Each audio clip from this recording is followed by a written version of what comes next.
I've decided to grow an absolute beast in the garden. A beast of a vegetable. At least I think it's a vegetable, and it is the Mangelwurzel Mammoth Red. I don't know if you've ever grown one before or even seen one, but they inspired the Mandrakes in Harry Potter because they are, well, almost a hideous growth. It gets big, real big! To be honest, it's a bit of a novelty crop, isn't it? Like, if you're gonna grow a Mangelwurzel and bring it to a dinner party, it would be quite cool.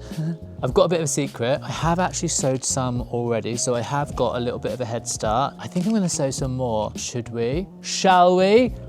We probably should. I already know there's no soil in the greenhouse, which is so frustrating. Who does that? Should always replenish. Let's do that first. It's wet and heavy. It's a helicopter. Come on then. You're not going to need too many things to grow them. You're going to need the seed, obviously, and I'll show you those in just a second. Then some people grow them in modules. I don't really like growing stuff in modules. I have got some down here, and that's for my cosmos and other little bits and pieces, but I'm going to be growing them in 5cm pots. I don't know, I just find it a bit easier to control what's going on in a 5cm pot. This is my preference, and I'm not gonna lie, I'm probably gonna do another video about why I love square pots so much over circle pots, or cylinder pots, or round pots. Square ones for the win. You're gonna need a trowel for mixing up the soil and, well, the compost mix. We're gonna do that now, actually. Let's get stuck in. So I'm adding peat-free compost. Always go peat-free because you don't need to buy compost with peat in it. I always add vermiculite or vermiculite, depending on where you're from, to the soil. It kind of adds a bit more structure to it. I think it kind of lets air in it a little bit more, which apparently is good. I guess it helps with drainage, but whilst also weirdly helping retain moisture. So that's what the peat would have done. I find that really weird how something can help with drainage but also retain moisture. But apparently that's what it does. So I always mix that in. Also, it makes me feel like a total professional. I'm not gonna lie, Monty Don does that on TV, and then you kind of feel a little bit like you're also like on TV doing it too, which makes you feel really posh and fancy. I do find like sometimes a heavy bark soil isn't that great, but actually this one, it's pretty good. So it just takes a little while for you to find who in your area sells the best peat-free compost.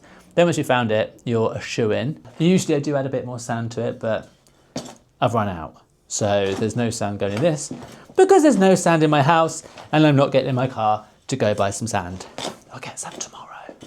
Okay, so let's get a seed actually in the pot. I don't need this many, and I'm gonna try and do one in a pot because the previous ones I sowed, I put more than one in a pot, and I'm not gonna lie, I can see them over there.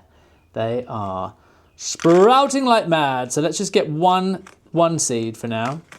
One precious lucky seed.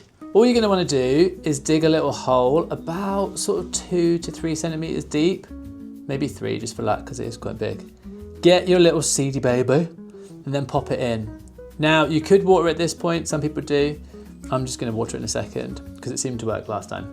And then tuck it all in. You might want to get a little bit more soil and put it on top, but you don't want to fill the pot all the way up with soil because then when you water it a bit later on, the water's just going to flow everywhere. Okay, so that's 3 here. I've got another Mangelwurzel over here.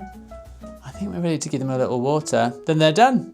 This is a pretty solid, amazing and stylish watering can. Little drink each. Also, these could do with the water, couldn't they? We don't even know what they are. They're supposed to be foxgloves, but they're definitely not foxgloves. But we have got a whole bunch of them down here.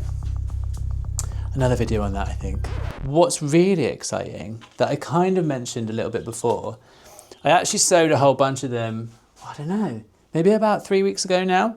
And these are my Mangelwurzels that have already sprouted. Now, they're looking pretty strong. I love their bright pinky red stems. You've got roots coming out the bottom, which is always a sign that they're probably ready to pot on. And I think that's what we should do next. Make them grow huge. This is borderline silly. 3 layers in the greenhouse. Who do I think I am? I'm gonna have to take a layer off. This is where I drop this on the floor, ready? I usually drop it on the floor and then I get upset. I have been known to get upset just once or twice in my life. I'm not a diva. Absolute diva. Shall we upgrade a Mangelwurzel? Like I said before, I've grown way too many Mangelwurzels. I quite like growing too many and then giving them to friends and family. I've got a colleague at work called Alex, very grateful. My mum, obsessed with the produce. There's even a lady over there who loves it. She's obsessed. She wants my Mangelwurzels. Well, she doesn't actually know I'm growing them, but that's what she's going to get this year. So I'm going to upgrade them. I'm going to give them slightly bigger pots, or at least let's give them a 9 centimetre pot instead of a 5 centimetre pot. How many have we got here? We've got 1, 2, 3, 4, 5, 6. Need 6 pots. Get your pot, bit of mud in there. Well, when we say mud, we probably mean soil, don't we? AKA mud. Should we try and split one? I'm actually feeling a little bit nervous. This is where I kill my Mangelwurzel. I'm gonna get a little tray to do it over. Wish me serious luck. Ooh, see, they're not root bound yet, which is a good sign. And I'm gonna try and split it a bit like this. The tricky thing is their roots will always be a little bit intertwined. And what you don't wanna do is break the stem. So a leaf you can break, the stem, because a leaf can grow back. The stem you've only got one.